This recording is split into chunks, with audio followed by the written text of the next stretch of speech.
En fait, les institutions supérieures et universitaires officielles. On n'a pas visité les universités privées.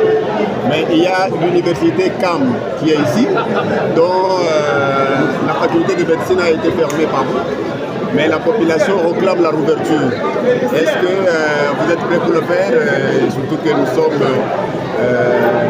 vers les restrictions des étudiants? Merci beaucoup. C'est parmi les questions qui m'ont amené ici. Mais déjà, à l'IMINER, il y a des conditions qui doivent être respectées pour organiser la faculté de médecine. Et comme vous le savez, ceux qui nous soignent sont les meilleurs d'entre nous, parce qu'ils manipulent nos corps.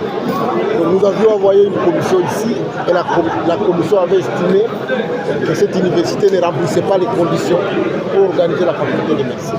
C'est pour cela que ça avait été retiré. Alors je suis venu aussi pour réaffirmer que, étant donné qu'ils nous ont écrit qu'ils avaient rempli certains critères, on va envoyer une autre commission ici qui va venir examiner s'ils ont des enseignants, s'ils ont des labos, des beaux auditoires et des cliniques universitaires. La commission nous fera un rapport. Si le rapport est satisfaisant, on va ouvrir. Si le rapport n'est pas satisfaisant, dans notre vaste programme de créer une grande université par province, nous avons aussi l'ambition de créer une grande université ici à Tchikapa. Je crois que c'est celle-là qui devra d'abord avoir des infrastructures avant de commencer l'inscription à la faculté de médecine. Gilles Goutou, une question. Monsieur le ministre, vous avez présenté un de vos collaborateurs, la personne de Patrick Kadila. Qu'est-ce qu'il représente pour vous? C'est un collaborateur qui travaille très bien avec moi. Je suis très surpris de voir que malgré la petitesse de ses revenus, il est capable de faire des actions dans sa propre province et dans sa ville, ce qui n'est pas le cas pour beaucoup de gens. Et je l'encourage. Je l'encourage vraiment. Vous êtes prêt à l'accompagner?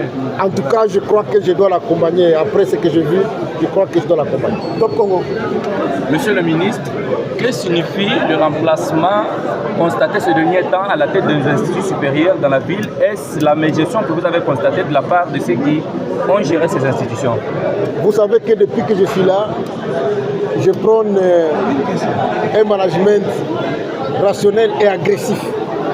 Je le dis agressif puisque j'ai des critères de gestion qui sont stricts. Et donc là où je trouve des failles, surtout là où il y a les conflits, je n'ai pas le temps de commencer à auditionner les uns et les autres. Je procède au remplacement et j'ai l'impression que ça marche bien puisqu'il y a de la concurrence. Tout le monde sait que s'il ne travaille pas bien, il sera remplacé. Merci. Excellence, une question. Je voulais un peu demander, vous avez dit que le chef de l'État a fait appel à votre personne pour changer au moins certaines choses au niveau de l'enseignement supérieur universitaire. Excellence, mais une question reste pendante. Il arrive que ça devienne au moins une coutume. Dans notre province, les chefs d'établissement des institutions supérieures et universitaires ne sortent que dans des communautés. Est-ce une façon de valoriser l'enseignement supérieur ou une façon d'encourager les communautés vivant dans la ville de Tchikapa? Merci beaucoup, c'est une très bonne question. En principe, nous, à l'enseignement supérieur, cette histoire de communauté, ça n'existe pas. Nous ne nommons que des compétences, qu'ils soient des communautés ou pas. Mais nous avons la réalité de notre pays, qui est telle que lorsque vous faites de telles nominations de hautes autorités, il faut tenir compte des équilibres. Ça fait partie aussi des éléments de la cohésion nationale. Donc lorsque nous le faisons, nous regardons aussi cet aspect d'équilibre tout en privilégiant la compétence. Et ça marche, ça crée la paix et la cohésion au sein des établissements. Merci beaucoup, monsieur.